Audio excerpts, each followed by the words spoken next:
Here we are. So yeah, just to repeat it, because I did make a bet with a viewer on this that I'm still hoping I will end up winning. But I bet, I think 3 rounds in, that there would not be a player who is undefeated this season. And at that time, Hera was undefeated and Liry was undefeated. Hera did not end group stage undefeated, so my theory there was true.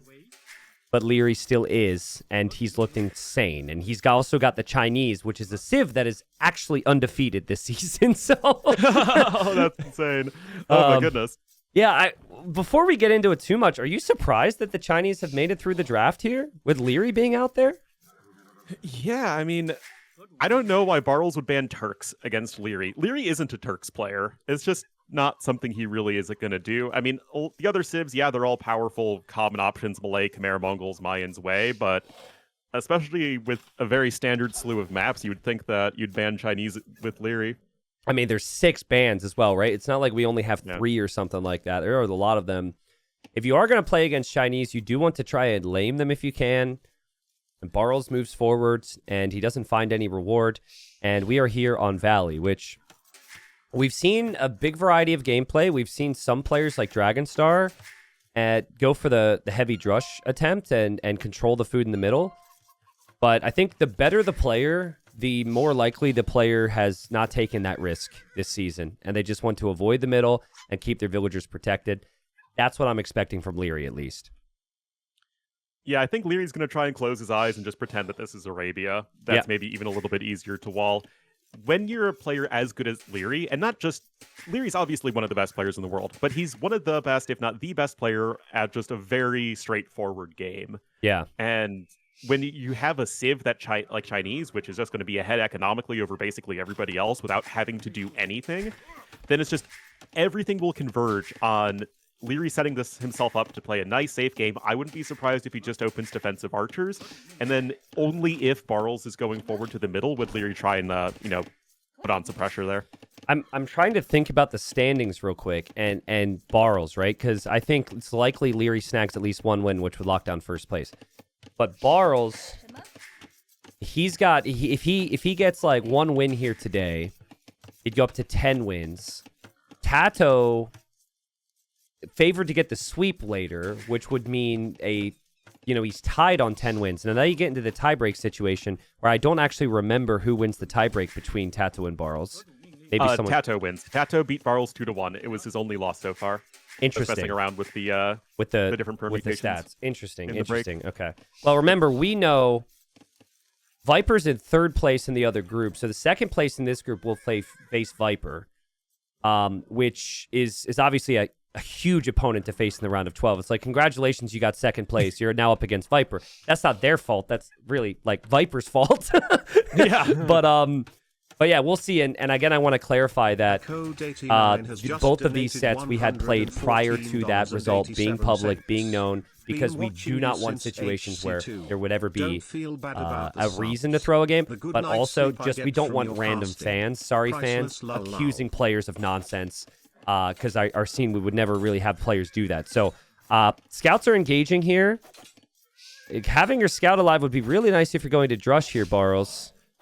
I don't know. I don't really find the scout fight very engaging.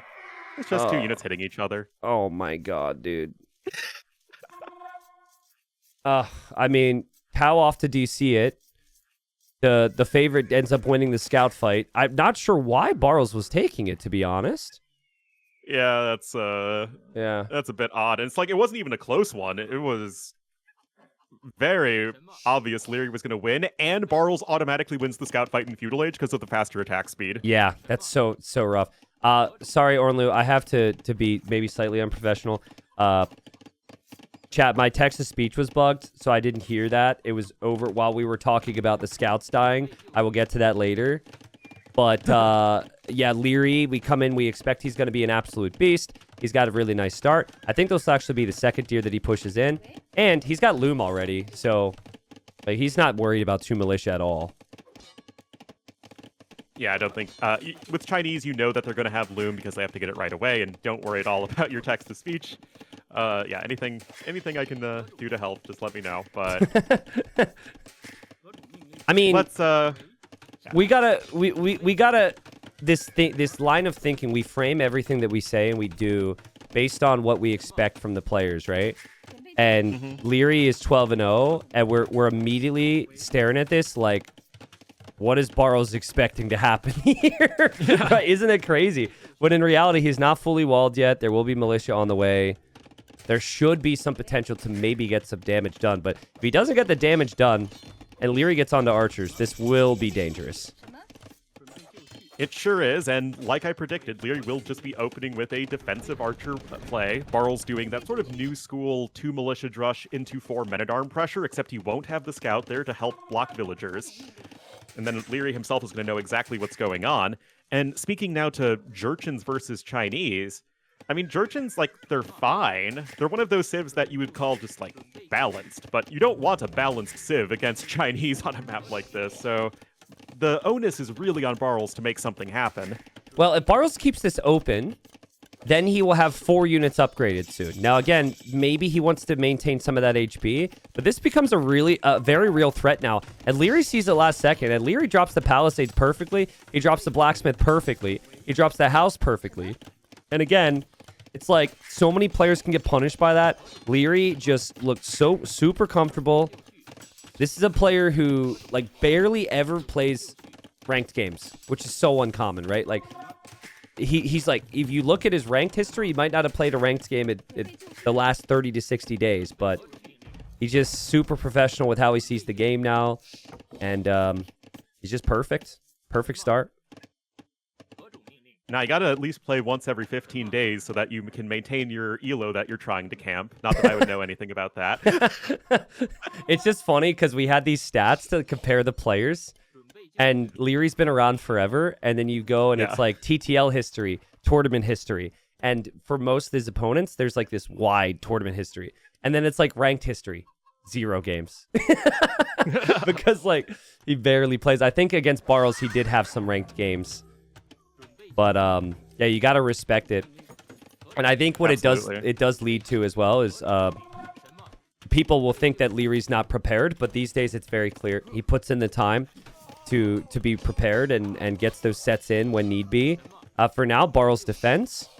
The archers don't get the damage Liry was hoping for.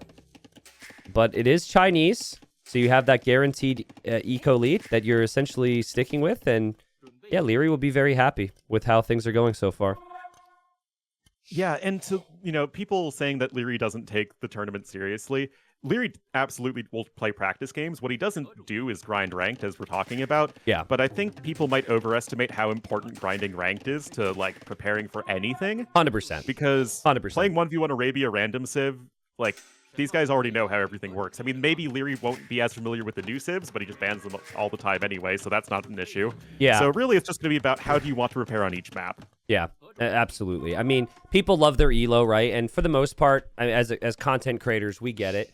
It's fun to talk about that, and viewers like to see that because for viewers playing a ranked game, it's like really intense and crazy. But there's levels to this. Liry's been playing tournaments for 10 years now, and he's normally going deep into every single one. So for him, he's just really efficient with his time. None of that matters. I don't know how he can justify it, but like no scout, and he's like, you know what? Let's take the risk, even though my opponent has skirmishers, and he gets a villager kill there. He created his own luck. So many times, we would be sitting here being critical of somebody for even taking that risk there, and saying that that's a waste, but he gets the value. Yeah, it's even one of those situations where if Barles was paying super close attention, he probably can save the villager, but Liry, you know what? It worked. You can't really complain when something works, and he's now grabbing wheelbarrow, he's got horse collar, he's got 16 farms. There really is no downside to Liry's position in this game. He's taking no actual risks, and he will be getting a very strong castle age time. Let me ask you, you put I don't know how much weight you put into the historical aspect of AoE2, right? If anything, I think it's like the history of the balance of the game. But Jurchens versus Chinese, thoughts on the fact we're casting that right now? Well, let me tell you, my degree is in international affairs with a concentration in Asia. So basically, Asian history and politics. And these two civs have a lot of history with each other. Jurchens are sort of the proto-Manchurians. So they created and formed a significant empire in what is today northeastern China. They did a lot of fighting against the Chinese, who we would consider the Han Chinese. So lots of like Song Jurchen wars that would actually make for great campaign content. Ooh, okay, nice. Have you been consulted? Were you consulted for the Three Kingdoms DLC because of your knowledge? No. If I was consulted, we wouldn't get that DLC at all. I was gonna say, I'm gonna guess not because, a couple of things were added via that one that went a direction that not many of us are happy with. So, Yep. I appreciate the honesty there. Yeah, well, it's all I can do. But yeah, that's it is for people who do like history. There is a lot of interesting stuff that could be explored in a matchup like this. Yeah. Okay. Cool. Well, Liry, a bit later to Castle Age, which I wasn't expecting initially, but he did get Wheelbarrow, and that does slow down your Castle Age time a little bit. And he's also consistently been producing skirmishers. Pretty soon, he'll have the Dream full wall, and by the Dream, I mean you have all 3 of your golds and multiple wood lines and a stone behind your walls. But for Barles, he's in a weird spot here where he needs to do some damage early. But what I would want to be doing with the Jurchens is I would want to have a lot of cav around the map, right? Like play scouts and then have the faster attacking scouts matter. Never saw that. Then I'd probably think about cav archers now, but that's going to take some time. And so clock just continues to tick where he just hasn't been able to do a lot of pressure against Liry. So still not looking amazing for him. Yeah, I mean, it's just Liry's so comfy at the moment. Like, he is in his pajamas and a robe and a big cushy armchair, and there is nothing at all that Liry has to worry about. He's full walled in a corner of the map, so that even the angles in which Barles can attack him are somewhat limited. And he could add TCs if he wants to. He can go like TC Siege Workshop or Monastery and then add another one afterwards. And he can just continue to develop his eco and just completely swamp Barles with a mid-game economy. And Barles Malicious slays the Vicious Crocodile out in the plains. But, I mean, the only thing I'd say is in the very late game, because that might be your only other option now, your only other extreme if you can't kill Liry. In the very late game, Jurchens might be better. And that's a might for me. But getting bombard cannons, they got some interesting unique techs. Like, I think the unique tech with the fortifications regenerating for you can be very strong in the long term. Also, thunderclap bombs. I mean, I don't think we've ever seen that in the competitive game, but still, that can be strong. I've seen it a lot in my games where I sit back on Arena until I have, like 10 rocket carts with thunderclap bombs. I mean, they're actually insane. It's some of the highest DPS you can get in Age of Empires. I get it, but we said competitive games, or no, I'm kidding. I know, but I believe in fun, T90. Come on. Yeah. You had the option to push. You can't do that because Liry's setup is too good, and now your other extreme is just to sit back. So I think that's what it is for Barles now. It feels weird because Liry has had that reputation for killing, and it's still up against the Chinese, but any type of all-in pressure would just never have worked against this setup. So now it's on Barles to hold. Liry comes forward with the skirms and a couple knights. Liry also will have the 3 town centers behind. Yeah, and this, again, guys, is just the safest possible approach. You have army. Liry isn't the type of guy to really just completely forego any military. So he's got his skirmishers with +2 attack. He's got some knights to help out against any stray siege weapons. And he's also getting the TCs behind this. Now, in a more even game or even Civ matchup, we would say, oh, but Barles got his TCs down faster, and he's getting a 4th one. And that is true, but when you're Chinese, you have such a huge pad when it comes to resources ahead that you can afford to be later with your economy. I gotta say, I like Barles is getting max value, though. Max value. Oh, man, Militia almost got the kill. Beyond that, though, he did add the extra layer of houses. You can't have any issues here with your fortifications and setup. If you do, you very quickly, your eco will fall apart if the skirms were to get through. Liry even tempted to dive there, and the fact that Barles is dropping the palisades is telling Liry that if he gets through there, Barles basically has nothing. And Liry is going to try, and Liry is going to run right on through as well. Well, that's actually insane from both players. Well played from Barles to know he needed the tiny palisade walls there, but Liry's getting exactly what he wants, and he's through. Yeah, you got a few stray units here and there, but Barles simply has no real army. I think he did pick up Guard Tower, but he doesn't really have the stone at the moment to start littering those around his base. And there he is. So Guard Tower is coming in. Barles and maybe Tato are probably the most Guard Tower friendly players in the AoE at the moment, so it is going to be, in theory, good. Ironically, both the Guard Tower players were in the same group. Barles did it like 4 games, I think, this season. Like, he's done it way more than anyone else. And it was a nice pickup, but unfortunately, his eco is not efficient. And that's the main issue. The Vil count's still there, but he's got villagers in and out of town centers. And this Guard Tower is being focused on as well, so he has to hop in and out of the TC yet again to complete it. And behind it, you look back, it's like, okay, Liry's going to have some mistakes, right? No, it's just perfection. Nope. It's just so perfect. Yeah, the no bodkin is a massive issue in terms of just being able to kill the enemy units quickly, a little bit of a rocket cart dance. But Liry's going to win that too. And yeah, you're dead on, I think, when it comes to the eco efficiency. Like, look at the idle time, guys. Liry has a minute 7 idle TC when he's going 3 TCs and also applying pressure. Yeah. Even for a player of his level, that is ridiculous. Yeah, minute 7, you've made knights and skirmishers, which cost food. You have your upgrades, full armor, full attack on the skirms, all cost food. And yet, he is that perfect. And you look back, too, and it's like the second he floats wood, farms are being added. Like 1 or 2 at a time around the TC. It's not like he's spamming them in positions that are less efficient. Then sometimes you'll see players do that. But yeah, I mean, Liry looking to prove me wrong. I was trying to make the argument with viewers that it's really hard to go 15 games, 15-0, because the competition's really high by the bet I made. But I mean, my God, what a start for Liry. It's so good. And even if he gets cleared up, he's now 17 villagers ahead. He's 17 villagers ahead and 3,000 resources.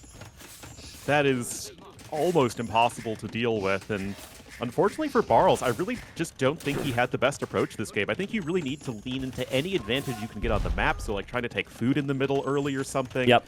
Because Barles played just a very standard game with Jurchen versus Chinese. And I mean, even if it was, say, against someone who is also kind of in the top 10 to 12 range, like, say, a Vinchester or a Hart, I still don't think you're very well set up in this situation, much less Liry with Chinese. It's still 1 minute 7 seconds idle TC, by the way. It hasn't changed, not even a single second. Yeah. You think that'd go up to like 125 because he got housed for a minute or something, or because he was focusing on his micro. But no, that's the only time we're going to see an extra second there is when he like goes to click up to Imp. And it's that little period of time between clicking Imp and the villager maybe, but I agree with you. He's also grabbing his university at the perfect time to make sure that he isn't floating resources. Like, you're slowing down his Imperial Age unnecessarily. Like, again, that's basically perfect. Yep. Guard Tower is actually going to go down fairly quickly. You do need Bodkin, guys, to deal that 3 damage to the Rocket Cart / Mangonels. So you're missing some damage there. Guard Tower is going to go down, and not to beat a dead horse, but there is literally no downside to Liry's position in this game. I think Barles thinks he has Bodkin now because he probably tried to click it when his eco was going all idle. And yeah, he's found out the hard way he doesn't have it. But we'll make things interesting to see if Barles could snag some wins after this. Because like you said, while Barles didn't know exactly who was going to be in the playoff positions against him, which we know, he did know that it was unlikely a lot was going to change if he didn't win 3-0, right? Like, that was the number one thing he did know was, if I win 3-0, I'm first. So that's not going to happen. Then you already know you're in the playoffs. You're up against Liry, who's playing like an absolute beast. And the moments that get really difficult are the next 2 games. It could be very human for Barles to just be like, whatever. I'm against Liry. Let's just YOLO it and then tap, you know? To be fair, Liry could also be thinking the same thing. You know, he wins. He just needs the 1 game to win the group guaranteed. Yeah, that's true. No matter what any other results are happening. Yeah, and that's I think kind of like Hera, where it's like, okay, once you're winning, Liry's not the guy to care about $30 for each individual win. Yep. And so it's like, will he go like full try hard? Will he try and use any prepared strategies? I doubt it. Yeah, that's true. Yeah, Liry's not going to have to bring his best tricks. But I think for Barles, he took some risks here. I think he would have wanted to steal a boar at the start of the game when his scout went forward. That didn't happen. Like you said, he didn't really play in towards many Jurchin bonuses, and then he took the risk of going 4 TC against Liry. That is a very, very, very risky castle right there. And there's still rocket carts for Liry.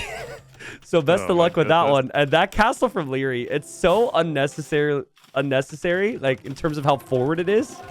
But he's just doing it because he can. It's not as awesome as the Licks castle from game number 1 today. Dude, that was nuts that he got away with that. I was going crazy when I saw that. Yeah. I got like that is the castle that the Doubt Castle thinks it is. And it works too. That's the thing, is you look back at it and it actually changed the game. Absolutely. And Barles just now clicks up to the Imperial Age as Liry makes it to the Imperial Age. And there's going to be Trebs. And I appreciate the fight from Barles. A little surprised, though, we haven't even seen the tap upon seeing Imp and 2 castles on the front. He's got to call it soon. Yeah, I mean, Liry, he's going to go Fire Lancers here. There are many reasonable options Liry could use to close out the game. It doesn't really matter, although I do think it's interesting that even after all the nerfs, players are really still high on the Fire Lancers as the unit of choice for all of these civs. Yep. I think it's a mix of, like, at the time that they were really good in standard settings, people weren't doing it, right? It mainly opened their eyes during the Red Bull qualifier, which is different settings. So now people are, even if they were to be kind of weak, I think people would be doing it because it's now on their minds. And then, yeah, of course, the unit's just insane. So, I mean, it is insane. But I do think that it's a bit of a testament to pro players don't necessarily know the super optimal there's the tap out, guys. Like the super optimal best play in every situation, especially when new content is added. It's kind of figuring it out over time. Yeah, there's a little bit of a lag effect, right, on when units end up getting made, when certain builds end up going for. But, dude, there's only one civ, I think, that is undefeated so far this season if it's been played more than, like, 2 times. And that is Chinese. It's now, like, 8 or 9-0. This isn't a new thing. The civilization's insanely strong, and Liry's the best player in TTL this season. So I'm still just shocked that Barles chose to even allow that option. But yeah, Liry takes the first game, remains undefeated, is now 13-0, and we will have 2 more games here. Liry locks up first. What these games really affect is they affect the 2nd and 3rd position in the group. Barles will go likely to Zimbabwe for the next one, as that's his home map. And that's the map that I'm really curious on, because I don't recall many games from Liry in the group stage on it. And I don't think Liry's necessarily going to have, like... I'm sure he'll have a good strategy for it, but I don't know if he will put in, like, time and prep for some of the details there. Here we go. I see this matchup. I think this is maybe the 2nd or 3rd time I've seen this matchup. One time was in Platinum League. That was between Vinchester and Yo, and it was a crazy game. The other time was then in Silver League, where the Silver League player in the playoff, a best of 7 to make gold, actually pretty much just stole Vinchester's strategy. Did you see that game, the Vinch game? I'm trying to remember. It involved a castle, like, right on the walls, right? So what Vinch's build was, as the scouts are fighting here, what Vinch's build was, he went boom, missionaries to get relics, and then he played skirmisher against the camel archers, and it was really cool. Oh, I must have missed that particular game then. That sounds fun. Oh yeah, it was awesome. And basically, he would have won the game, except for he needed to bring like 2 more villagers to build a castle up in the north, and it ended up being a doubt castle. And because it was a doubt castle, he lost the game. But it's really strong, and I think the logic there is you just can't trust conquistadors against the camel archer, and that's why Liry has picked the Berbers here. It's rare that we see Berbers picked, but when you know it's going to be conquistadors from the Spanish, and you also need some faster villagers to run over here to potentially take the hunt, the Berbers pick's a pretty nice one.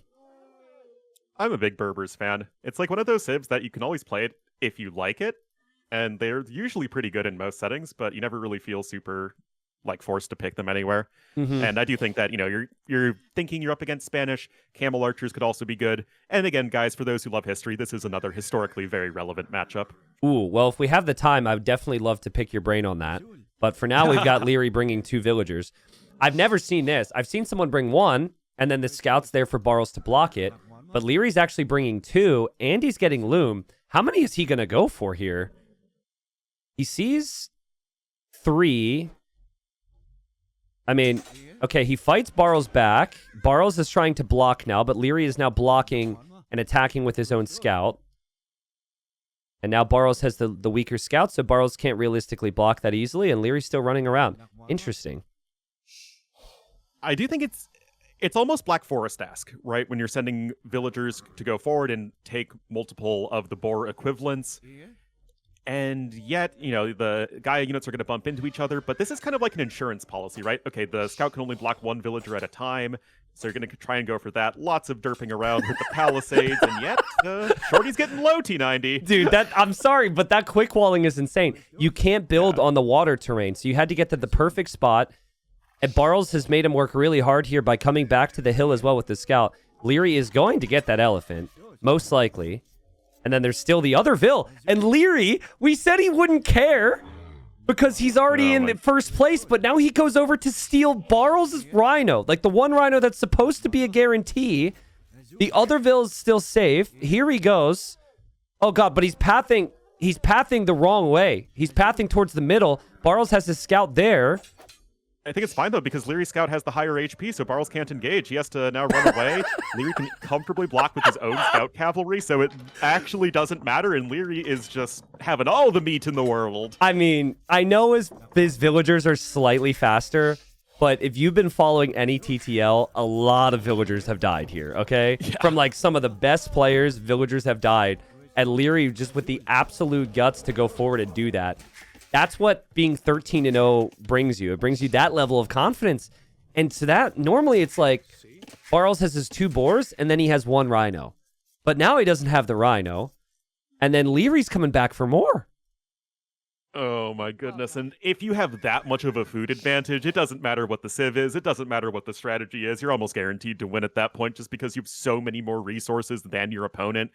Oh, he's just going for the far away elephant on top of that. This man does not give a floof.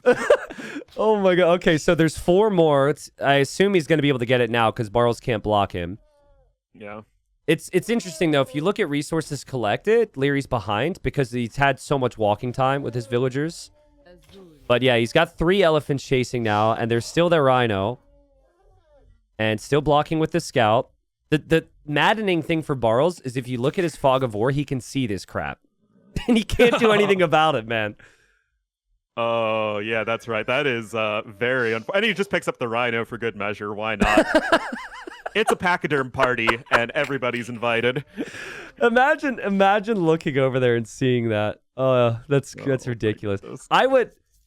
Maybe this is the caster in me, but I would have to say something. I would signal it and be like, you know, enjoy or something. The Barles is just too locked in. What in the world? Okay, well, let's see. Now, it's much easier now because you can just shoot them all with the TC.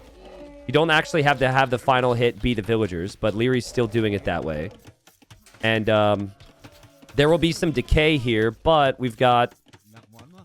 just doing the math here, we've got basically 1,600 food underneath the TC, plus 600 additional food from the water buffalo, plus the food from the berries. And what's, you know, even more painful is that Barles doesn't have any of it. I don't think he got any of the extra hunt that's over here on the side. So it's not just food that you have, it's food that you're taking away from your opponent in the process. It's even worse because he wants to push in these zebra, but he saw the scout from Liry, and his scout is still so weak, he can't. So he has to run away. So he can't even get those 2 zebra now either. Yeah, I mean, Barles is still probably going to be fine for Castle Age, although 24 pop-up is pretty early for Spanish who have no real eco bonus at this point. What I've seen someone get a lot of elephants in Liry's position. What I haven't seen is had them steal the opponent's rhino. Like, that one rhino is supposed to be there for Barles, and Barles is probably factoring his whole build into at least having that, because then you have 2 boars, 1 rhino, you have everything else, it's still fine. And the real issue here is conquistadors do cost food. So yes, you can farm to get the food income and all that, but like Liry not only has all the food, but his unique unit doesn't cost food at all. So he can like use all the food for eco upgrades and blacksmith techs, and then also delay spending wood on farms, which means he'll have the wood for whatever else he wants to try. That's crazy. And Lierey's got his own interesting build here because he has 0 vills on gold at this point. True. He's got 31 gold exactly. Is there anything surviving out there? He sold at the market. Yeah, there is one rhino. A nice quick castle drop. There is one rhino still out there, still safe. But oh nope, there's 2 rhinos actually, but they're always protected by the crocodiles, so it makes a lot of sense that's how now. That works in Nature T90. I don't think crocodiles protect rhinos at all. No, I thought they were pals. I saw that in the Disney version they are. I was gonna say I get all my nature knowledge from Disney movies, so I thought that they were friends. Apparently not. Life is full of these little tragedies. So I think it was like round 1 or round 2. I was casting a set with Lewis for something, and Lewis mentioned how he thought the side crocodiles were a problem, and I was like, well, first off, they're always there, right? You always know they should be there. And then I said, and Lewis, I'm going to be honest, I've seen like 3 dozen games, and that's never been an issue because, you know, it doesn't happen. And Lewis told me Liry lost 2 villagers in a practice game and resigned. And it still didn't make sense to me because I was like, well, why would that happen? He should know. Now I get it. Yeah. Now I understand because he probably was looking for that 1 extra rhino and he ran into the crocodiles or something. So. And crocodiles are strong now. They get the charge attack. Yeah, so true. They're much better against the villagers, but okay, this is odd. This is Liry going for a ton of stone collection, then adding a TC immediately. I wonder if this is an adjustment based off the fact that he has so much extra food. I think it's adjustment based on his opponent not having food and his opponent's castle age time. Because if I saw that castle age time, I'd be thinking it through and I'd be like, there's no way he's going conks and making a lot of them now. Or if he does go conquistadors, at least you're on stone to like panic drop your own castle, and then their eco is going to be complete garbage because there's no ways to go for both if you're Barles. So I kind of like it. He's like on stone. He doesn't feel like he needs the camel archers unless he sees something from his opponent, and just town center on town center. Tries to match the economy here. And this is something you can only do because you have the extra food income. Because normally, guys, Berbers, no major eco bonus. If you spend all of that villager time mining stone, it means that you don't have it on the food and wood that is necessary to 3 TC boom at this point. But guess what? Lyrey's got lots of food, so he's totally fine. Yeah. Now, for Barles, resources collected's even. He didn't get the highlight with the elephants, but, you know, resources collected still there. Slight villager lead. And he kept his scout alive, which all arena players will do if they have the experience. And I think we're about to see our first missionary, which is essentially what we saw in that set I referenced. Definitely worth going back and watching, Orlu. By the way, it was a really fun game. You could heal up, and then after you heal up, the missionaries can now pick up relics. And Barles should know the relics are usually in the corners, or they're on the side, kind of near where Liry is building a town center right now. Okay. Oh, he's going for number 4 all the way at the top of the mountain here. It will secure you some extra access to gold, and something that we see a lot on this map is players not appreciate how much they need to secure that extra gold and stone on the sides of the map. So I do like the fact that Liry already thinking very far ahead, realizing that this is indeed a passive game. Liry sold enough of his stone where he's now out of it in his base, and would have to buy 300 more stone to actually build a castle. So that feels like it's worth mentioning because he also doesn't have a lot of gold floating. But Scout's being active. He has not checked the corners. I'm going to assume because Liry's been so well prepared for this season and adapted so well here that he doesn't know the relics are in the corners and on the sides. But if he's looking for missionaries, it's going to be tough to find them. They're so fast. And there they go. Right corner for Barles. And also headed to the north as well with another missionary. Yeah, missionaries are honestly pretty insane now. You know, still 0.9 movement speed, so you're like a warrior priest level. It looks good at picking up relics, and it looks very funny when the missionary is going like perfect north. It kind of looks like the missionary has the donkey ears. Maybe I'm too childish, but I don't know. I didn't notice. I don't know if any viewers saw that, but that's what it looked like for me. And there are the relics. And again, it's like in the blink of an eye, you get 2 relics back to your base. It's very strong. And Barles will see an outpost villager from Liry. Liry's like what are you doing? Where are the conquistadors? And now he sees, instead, it's going to be a missionary. And he also trapped the scout of Barles just cuz. Oh, God. Wow. Yep. Okay. And is he going to snipe the missionary, too? Because if he snipes the missionary as well, that could be good value. Oh, sorry, the missionary. Yeah. Yep, he blocks it, too. He'll take all that anti-monk bonus damage, and that missionary is going to be having a very bad day. I'm sorry, that micro is just stupid, though. All the little blocks there is just crazy. Yeah. Makes it look so easy. Like, he traps his opponent's scout. He gets the vision of what his opponent is doing. He snipes the missionary. He's got the TC in the north just waiting for the castle timing. He now knows it's not conquistadors. And, okay, the missionaries are all running all around. So he does need to be a little bit careful with only one scout now. But now would be the time to maybe think about a barracks and a stable if you're Liry. Make some light calf if it's missionaries. Yeah, something I'm a big fan of on closed maps is if you're a civ like Berbers or Magyars who do have a nice discount to your light cav, some late castle age map control can really help prevent your opponent from castle dropping you. And maybe help you secure some of those extra relics as well. And I think that would actually be a good spot for Liry to do that, although he is looking for his own castle. And Liry getting a little too crazy there with the villager, loses the villager. Missionaries for Barles will see the barracks, which is a very nice find, but the missionaries does go down to the town center. And Liry's outpost, which he just forced down, shows him the town center from Barles, and he's dropping a castle, which Barles can't see unless he walks that way with the villager, but the castle's already on the way up. His missionary is going to be attacked, and that castle is perfect from Liry, at least to destroy the town center. Yeah, that's going to be a free town center kill and give you an excellent staging point to start attacking your opponent's base.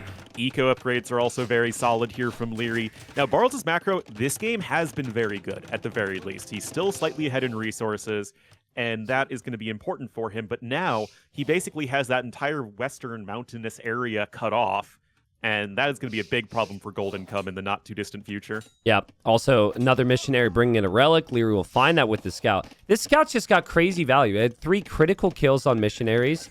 He also had trapped Barles' scout, so Barles could never see the castle. These tiny details add up.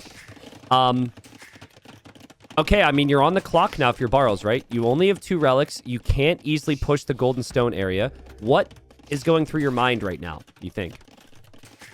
Well, he has a siege workshop and a mangonel. Could start to think of, okay, maybe I'm just going to go right for the heart of Liry's base. But I don't think he'll really be able to do a whole lot before Liry himself is going to be attacking. And he's got some camel archers and camel archer upgrades coming in from that absolutely gorgeous looking Berber castle. It's one of my favorites. Yeah, I think what you could do is you just attack the front now. Like, you punish the fact that Liry's gone for a castle over there by just castling his base and trying to kill him there. I've seen people try it a lot. It's a little bit risky, of course, because we're still sitting here saying you don't have gold. But there is... You have a civilization that could do pretty well without gold if you play skirmishers and haubs. And then maybe you can find enough gold on the other sides of the map, like the right side, to just get enough to take out Liry's eco. Because if you take out Liry's main eco, that's still where 90% of his economy is, and that's where all his precious farming eco is. And Barles does at least get the slight jump when it comes to Imperial Age. And that is triple siege workshops. What is he, me playing a campaign? Like, that's going to be a lot of siege units they're going to try and make. But the issue is the camel archers are already out here. They're going to be getting more upgrades over time. And I just am not too sold on this right now. This is where Vinch played Skirm. But I think for Barles, he has the information from that game, and he thinks that Liry is going to go light cav. So he's going to go pikes to prepare from that. Which, to be honest, you're probably going to need both, because it is going to be light cap. It is also going to be camel archer from Liry. But Liry knows, like, Liry's looking directly at this.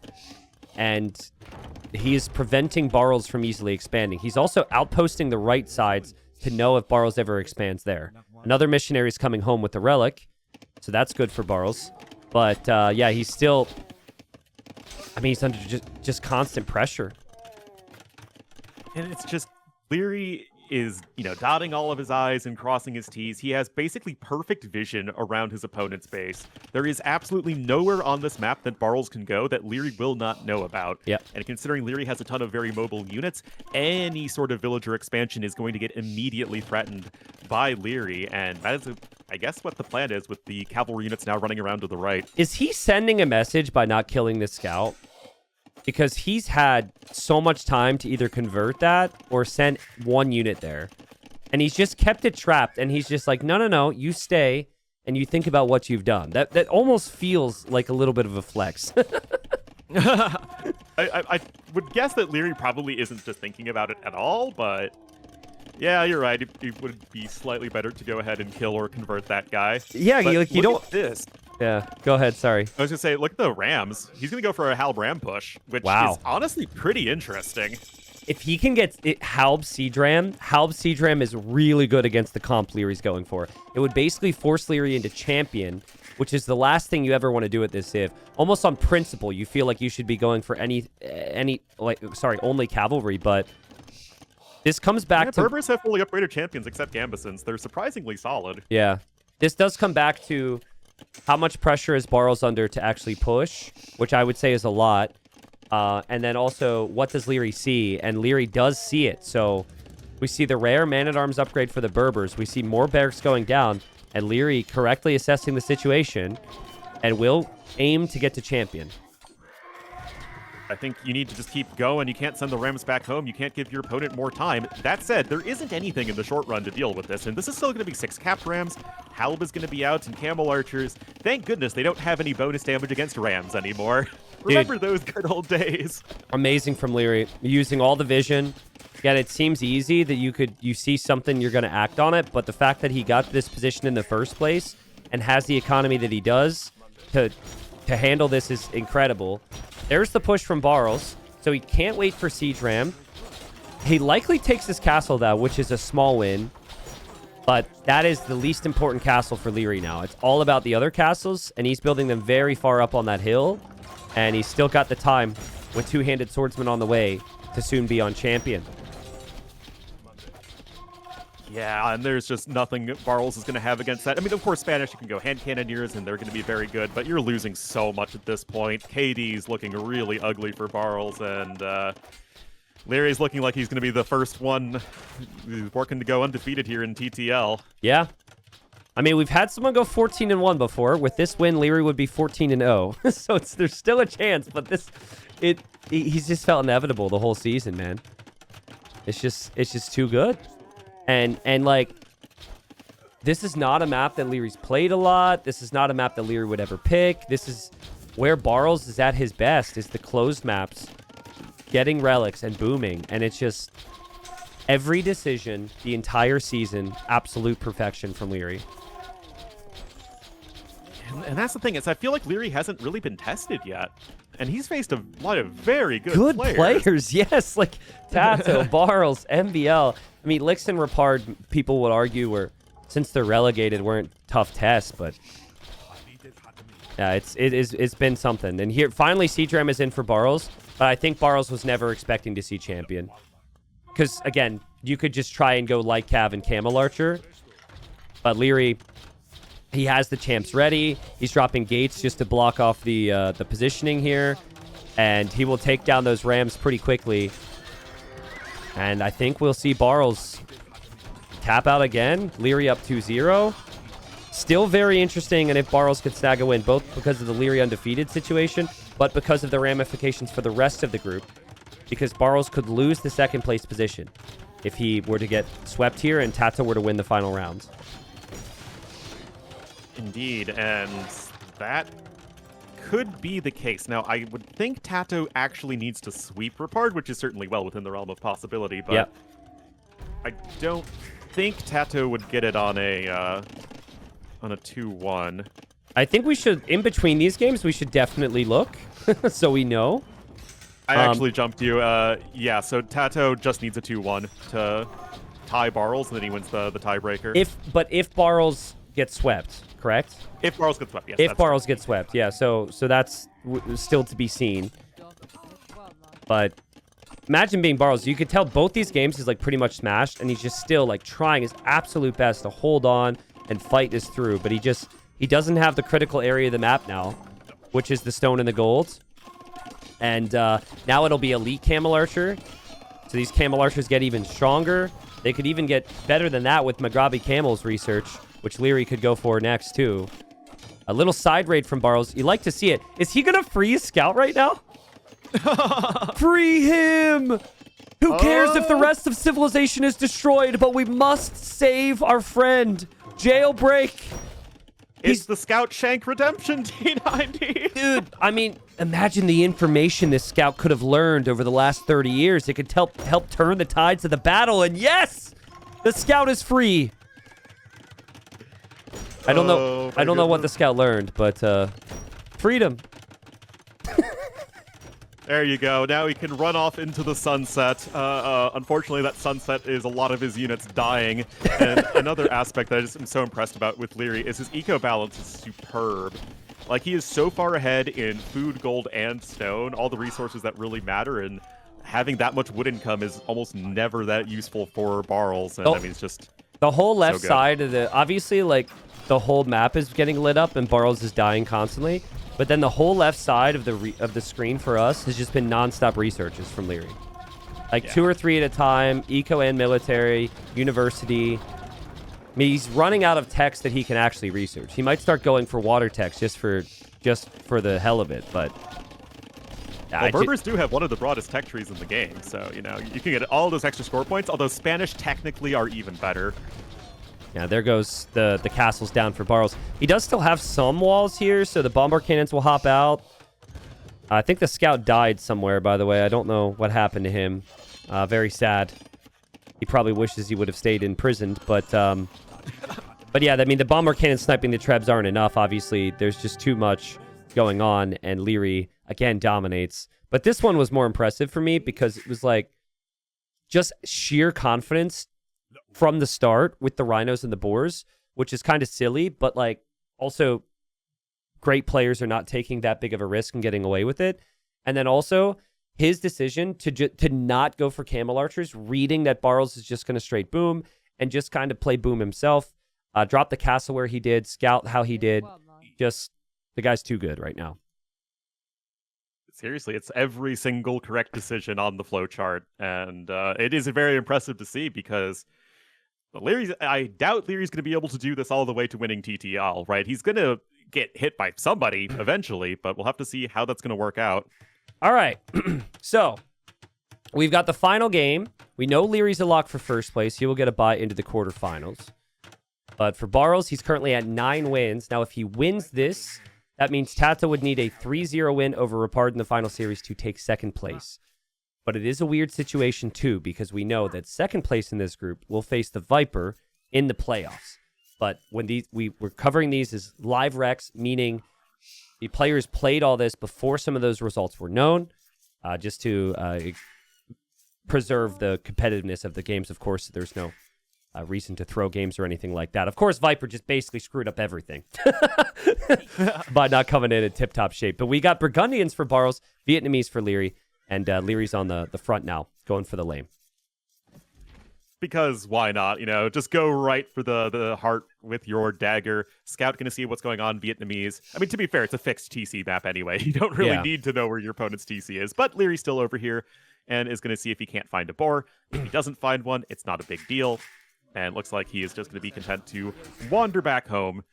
But I will say that for a while now, you've known that you would have to face Hera earlier on if you get second place. That's fair. That's fair. Yeah, if Hera's been the front runner I don't think there's going to be like any intentional throwing, but it is still, I think, something to keep in mind is that Hera, I think, is just so much significantly scarier than anyone except maybe Liry. Yeah. You probably want to avoid him as much as possible. Yeah, that's true. You want to avoid that spot for the potential follow-up opponent. Yeah. I just love the mindset. Liry could just completely troll here. We would never want that or encourage that. But the human element sometimes is like, all right, the game doesn't necessarily matter for me anymore. And then you could have a dip in performance. And yet he's coming forward and he's going to try and be as annoying as humanly possible and lame Barles. He knows exactly where that TC is too. So he tried to disrupt the push, but he doesn't. But I just love the mindset from Liry. And it can be frustrating at times as a tournament host or a caster because it's like you want to look at a set and you want to see a set be competitive. But I kind of love how Liry's just so freaking cutthroat. He's like, I don't care. I'm just going to smash you. Sorry. Well, I think you want, as a caster, a set to be competitive, but you also want everybody playing at their absolute best. Yeah. And you can still appreciate that Liry, who is playing pretty close to his absolute best right now, he is just not on autopilot. He's not messing around. He's not a content creator, really, so he doesn't have to worry about trying to make things fun for viewers. So he's just out here to win games, man. Yeah. Also, I don't know if this plays a role. We're never going to change it. I really like this aspect of TTL, but the whole every game counts format, that has obviously affected the group stage conversations, but it is still $30 per win. So if that wasn't there, maybe then you see a dip for some players who are already relegated or who are already fixed in whatever position they are in the playoffs. But yeah, Liry's right now, he's got an extra $60 from this. And we've never had a player go 15-0. 14-1 was the best. We've had a couple 12-3s, 13-2s. So he's about to be potentially the first person to do it, because I think Barles is going to take some risks here. Burgundians is not a play that I would expect on this map. I think he's going to try and avoid playing the same style as Liry, because you'll just never be able to compete if you try and match him. Well, Vietnamese are one of the best all-around civs, and we live in an archery range-dominated meta, and Vietnamese are really the only civ that have the crossbow line, skirmisher line, and cav archer line all well above average, plus a good eco, so you can sort of fit your gameplay to whatever situation you're in. That said, Burgundians can just sit back and boom and play more cavalry and have a good eco advantage versus most civs, but will Barles try and go super aggressive with the Flemish militia like we see on some other maps like Monocle? Yeah, I'm guessing he is, because why else do you pick Burgundians? It's likely that you're going to try and play into the Flemish militia, but there's things working against that logic for me. The double lumber camp delays. Actually, it doesn't delay the barracks significantly, but he's not on gold yet. As I say it, there's a Vil going over, so we'll see. Ornlu, you don't have to. No pressure. I'm not trying to pressure you with all these viewers listening at all, but you should play in the community tournament we have for this, man. We have different elo brackets. I know you said you hit 2K recently, so we'd have a group for that, and it's TTL settings. Play all threes in a group, get some experience, have some fun. You should play, man. All right. I honestly should play more in community tournaments, so you know what? I should sign up. I'm playing. I don't know if we might be in the same elo bracket. I don't know exactly. I think Nilly's playing, and last time we did it, we had a bunch of 1900s, 1800s, 2Ks. So we casters are at a downside because we just share our thoughts and opinions all day, every day, so people can prepare against us. But but no, it's all for fun, right? You should definitely play. Yeah, of course. No, I really enjoyed playing in the Nations Cup. I was in the USAE back then, but yeah, we had a lot of fun playing that. So I do enjoy playing in community tournaments. I just, usually I'm so busy casting myself that I don't have time. But I think we should have a little bit of time here after this is over. Well, for viewers' sake, this applies to you guys as well. We have the signups open for another week. We have 250 signups, I think. We have all elo brackets. So if you're super noob, or you're caster noob, or you're T90 noob, or wherever you are, you could sign up and check it out. So if you have any questions regarding that, I saw there was one in Twitch chat. Just maybe ask in the Discord instead of in the chat. But we have the Flemish militia, Ornlu. Sorry for digressing there, but the signups close soon, and it'll be Flemish militia skirm, which is strong if you can get the units together moving over towards Liry's base quickly here. It is strong, but it is also food intensive, and right now Barles has 6 villagers on that resource, so not really the best setup for that. So far, neither player has gone to the outside where the extra food is located, and this is where it kind of plays against Burgundians, who want to be investing as few resources as possible into military right now so we can get all those eco upgrades. For instance, Barles wishes he could have Bowsaw right now, but I guess he's just kind of hanging around. Well, the alternative, though, is you get Bowsaw and then you don't have the military, and then Liry just smashes you. So I kind of like how heavy he's played with the military count. Liry hasn't really gone for a big wall on the right side, and that is a lot to wall up. So if this army starts to move forward, he might be under some pressure here. And he's not going for any blacksmith upgrades or a second archery range or a stable. So Just kind of your typical one-range play, which you tend to see from Liry and Feudal. But just has to keep a very close eye on where the military is for Barles. Yeah, this sort of play is fine if you are keeping very good track of your opponent, so your units are always in position. And in this case, Liry is doing exactly that. He's running away with his spearmen, except he decided that life was just too difficult, man. Oh, man. Sacrifice himself for the glory of Liry's empire. Do you think if Liry loses this game, do you think he'd actually be annoyed, even though he's first place in the group? Yeah, I think so too. I think he'd be really upset. I think he'd be like, no way, dude. Don't tell me I dropped the final game. I think it matters way more than the $30 as well. And I say that because he brings 4 vills to wall this up ASAP. So he correctly realizes this is going to be a concern. If he walled that casually, could have been a problem. But now I'm feeling like with his own upgrades and his units coming around the other side, he's probably okay. And Barles doesn't know where the army is or how much army is there. He has to be careful. I mean, this is the man who asked, what's your elo, very famously. He's not going to lose willingly to anybody who he deems as a worse player than him. Look at the skirms turn around from Barles, though. I like how quickly he realized what was happening. Unfortunately, the army count's going to be a little awkward, right? The Flemish militia are meant to be used for their mobility. There's no armor upgrades on them, which means they will not fare super well versus the ranged units. And Liry corners him. And Liry, you would expect, will full clear this army now. Yeah, that's just the awkward thing about going for the Flemish militia. Yes, they're cheap. Yes, they're relatively expendable. But there's still resources that you're investing that aren't accomplishing anything, because if you're up against archery range units, the Flemish militia are very fancy paperweights. And you're just not going to really do any damage at all against a player like Liry, and this is just such a one-sided cleanup in favor of our Austrian player. He just makes it look too easy, right? Like, again, people might get the walls down, but then they don't have the perfect eco behind. People might micro like that, but they don't have the perfect eco behind. But you look back at Liry, and he's got the perfect eco behind. He's getting wheelbarrow now. He's very happy with his position, and he's completely walled. Everything is well executed, and for Barles, honestly, his map is a bit worse than Liry's, let's be real. But it feels so much worse because he doesn't have the map control after losing such a horrible fight. And, yeah, he's got to wall up a little bit. He senses that he'll be late with the uptime, so he will sell his stone even. And why not at this point? Like, Barles knows he can't get first place anymore. This is Liry's best map. So I'm completely on board with trying to play all in one TC in the Castle Age here. Well, the unfortunate thing is that Barles' macro has been very good. Yeah. He's well ahead of Liry in terms of resources, and he actually had less idle TC time until right now, where he's idling to click up to Castle Age. And it's just his army was caught out of position, and the Flemish militia didn't do enough. But had that not been the case, and had this was Hidden Cup and the players, we didn't know who was playing, we'd think that Barles would be in a very good spot. Yeah. Isn't it crazy, though? If you just watch Liry play, just follow that scout. Man, like, the scout's always actively assessing and like, getting information. To the point, like, that little micro movement right there. He just knows. And when you're Barles, you see the scout move in, hovering all around, and you know he's going to act perfectly on the information. It's just so good. Would you call that a microaggression right there with the scout? Maybe.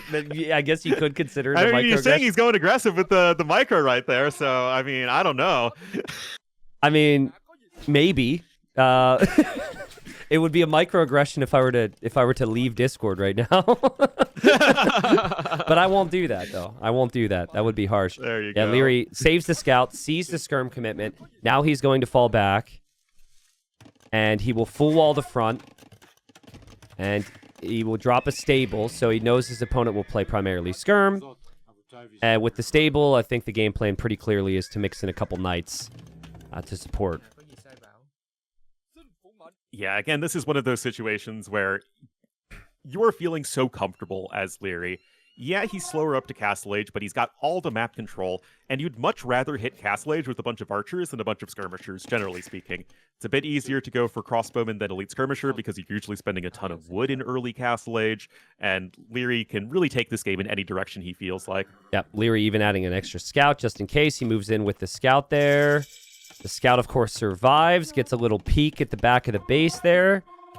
And he's bringing a villager forward. That's going to be for a siege workshop. Scout's still alive, and it's just critical info. He's like, okay, he's booming.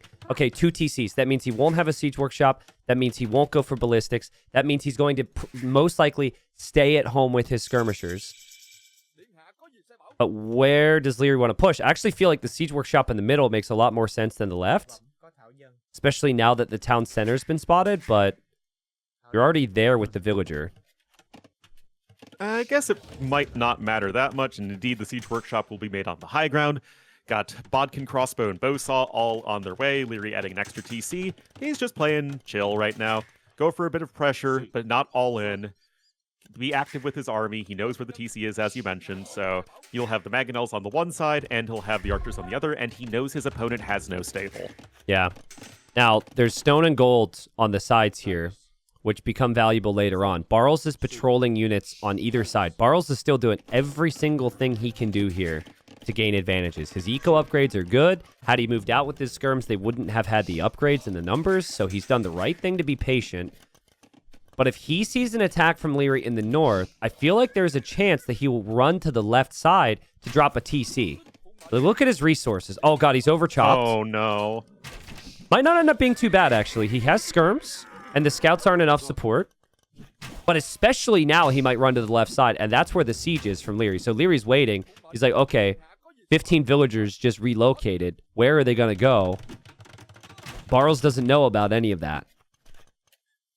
Yeah, there is another Mangonel on its way. There is one knight joining the party, but it has no upgrades as of yet.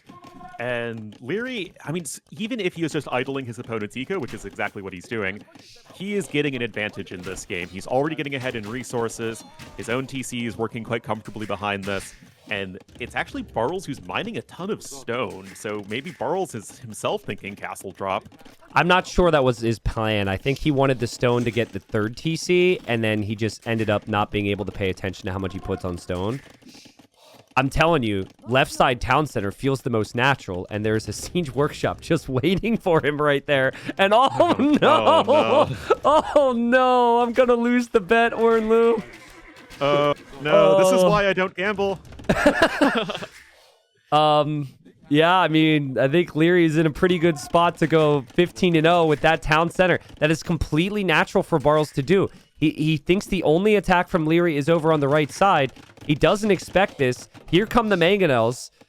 And, I mean, you could hit the wood line or the TC. Big shot there from Liry. 3 villagers down, and the town center will be denied at 91% as well. Just perfection from Liry. Insane. So what do you think are the odds that Liry makes TTL history, first player that goes 15-0, crushes the playoffs, and then he runs into Hera and slips on a banana peel and loses to Hera as Hera wins another S-tier tournament? I mean, so right now I'm thinking maybe Liry goes undefeated the whole tournament, all right? I mean, that would be not even just TTL-wise. That would be unprecedented, because usually a player is going to lose 1 or 2 games. The Flemish militia... Has there ever been a major tournament where somebody's gone undefeated? Like, even in Viper's heyday, I don't think he literally never dropped a game. No, I think there's always been at least 1 game dropped somewhere from all the top talents. I think. We'd have to look back at it. Maybe a smaller event, but it would still be extremely surprising for that to happen, even with how good Liry's looking. For the same logic I had before, it's like, the level is so good, the level should only get better. Barles continues to fight. He did clear up some of the siege. It is 49 villagers versus 59, but the worker efficiency for Barles has been brutal. The wood line in the back is a perfect example of just how bad this is looking for him right now. I mean, Liry has had at least 5% worker efficiency advantage basically the entire series, which is almost impossible to do when players are this good. He always does. Like, that's just always what it is with Liry. If you want to look at perfect gameplay on the maps, you look at Liry right now, and otherwise you look to the other group winners, right? You look at Sebastian, you look at Sato, you look at Hera, who all have had very good seasons. But Liry has set the bar for me this year. He'll get rewarded with a bye, and we'll see if he can win the whole thing. Barles is hoping for a conversion, which I think he will end up getting. And he does complete his castle as well. But he's going to lose his town center. And again, every time you look back at Lyrey's economy, it is just perfect. It's just the balance. It's not just keeping all the villagers working, which is in and of itself impressive, but it's just the fact that his villagers are in the exact right distribution of resources. Yep. That he's still going to get a very good Imperial Age time. He's still in a good spot to apply more pressure. We do have a few Liereyy coming out, and they are a scary unit, so you have to be careful as Liry, but everything we've seen so far in this series does point to him being very safe. I think the thing here would be Castle. Castle defensively. Here comes the units across the map. I think it's less about the siege push now and more about just protecting your lead if you're Liry. And the castle's going up. That's a good castle. And if he placed it in the middle, maybe things would get a little bit awkward with the units coming forward. And yeah, I think Rats and Archers, someone asked about this earlier, like why we weren't seeing Rats and Archers. My answer was, it's just because typically people are able to push castles with Trebs. And because Vietnamese also have so many other good options, but this actually feels like a very good scenario for Rats and Archers. You're not getting pressured with a fast imp. You need a mobile archer unit. And Ratsons are that. They are very good. And I was thinking, someone in my chat pointed out, Viper came really close in Hidden Cup 3 of not dropping a single game, but he dropped one game to Mr. Yo. Because I was thinking if any tournament you could win without dropping a game, it would be Hidden Cup because there are so few games played. It's just 16 players, relative to the others. It's 16 players in single elimination, so yeah. Well, also in that case, that case, he wouldn't have had to qualify either. So if you would count the qualifier, I guess that's kind of viewed as separate. That's true. Yeah. Yeah. Normally there's a game dropped here or there, right? Yeah. Yeah, there's just a lot of names in this group that you would have expected to potentially snag one. And the thing is just never even really looks close. Tato was the closest. And we're going to see Tato next. And Tato might be in second place in this group because of this result. So we'll see on that. Engagement from Barles. And he wants a much better one than that. And the conversion comes in. Of course the conversion comes in and every single Mangonel survives. That's insane. Oh. Because of course it does, right? I think everybody can relate to that fight a little bit. Barles is doesn't like... matter if you only play against the AI. We've all had moments like that where it's just literally every single aspect of the engagement goes horribly wrong. Yeah. You need strong mentals to stay in this game right now. Like, Barles could easily resign. Like, we have had so many people tap and be like, you know what, whatever. But he continues to fight on. He is on the way to Imp. That would be the next way to change the game. But Liry is also on the way to the Imperial Age. Very similar time. Much bigger army. Starting to push soon as well. It's just the value that Liry gets from information, from his units, is just so good. But he will run into a castle here. And if he sees that castle, it might be a little bit awkward to move that direction. Yeah, I mean, if you're Liry, you think of, okay, how do I best close out this game? And he's going to opt for the forward castle. I actually don't love it because you don't want to build a castle in range of your opponent's castle if you don't get any other advantage from it. So I think, in a world where this is closer, I think this could be not ideal, but obviously it isn't. Well, I think Liry will be surprised by the imp time because Barles has gone for fully upgraded skirms and he went Custilier. And Liry has only made archers and a couple knights. So I think Liry thinks that his imp time will be 2 minutes faster. And so I think if that was the case, your feeling there is probably a little bit different.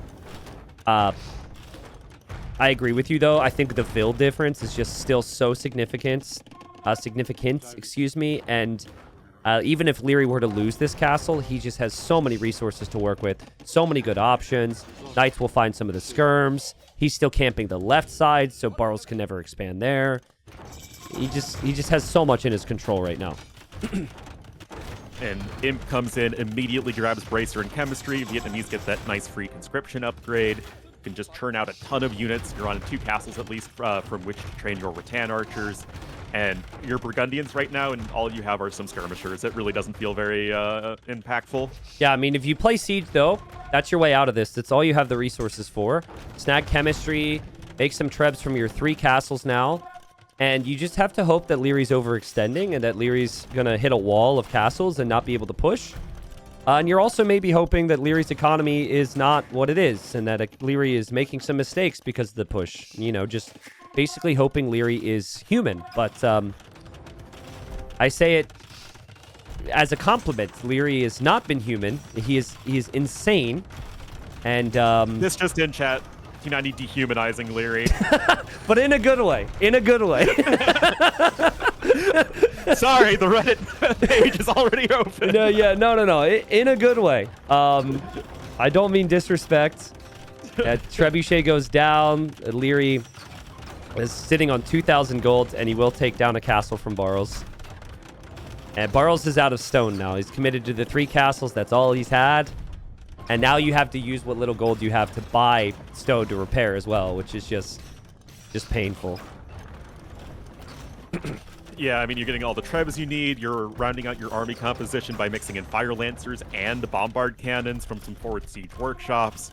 He was able to get the relic advantage while all of this was going on. And he at least knows that his opponent hasn't expanded to the left as well, so he's actually pretty safe with his entire expanded eco to the southwest. So that's pretty darn impressive. There was a time where Liry would smash people, but there'd still be these tiny ways that the opponents could find their way back in games. Like getting the relics or like taking a critical area of the map. That's just not possible against Liry now. Like the outposts everywhere, the vision on the map, the relics being brought in, the proper tech switches. Like we talked earlier, yes, fire lancers are strong, but some people haven't necessarily gone for them as much as others. It seems like the perfect unit here. Barles is gonna get swept, and things get interesting now for the 2nd and 3rd place position, because with the final series coming up, Barles might fall down into 3rd, or he might remain in 2nd. That's the thing to remember for Barles. Otherwise, he had a very good season. It's just like everybody else, he got swept by Liry. And that is nothing to be ashamed of, and I still think Barles could do some real damage in the playoffs. I think that everyone's looked bad against Liry so far, yeah. But so long as you're running into not him, I think Barles still has a very good shot. Agreed. Yeah. And I don't think that would affect his confidence too much, so nah. Barles will have to go to the drawing board and prepare for playoffs, but we don't know who Barles will have to play yet. One more set of group stage. We've got to look at the numbers again. So Liry goes 15-0, first player to ever do that. I'm hoping we can have an interview with Liry at some point. It wouldn't be now. I think it'd be at the end of the day if we can get him on a call. And then Tato Rapard. If Tato wins 2-1 or 3-0, Tato goes 2nd place now. Yeah, so he just needs to win. Yeah, Tato just needs to win. Rapard. Yep. Which I would currently consider very likely, because Rapard only has 1 win. And that would be fair. That would mean Tato would face up against Viper in the playoffs, which would be 2 players that know each other very well and have rich history in AoE. So we'll see.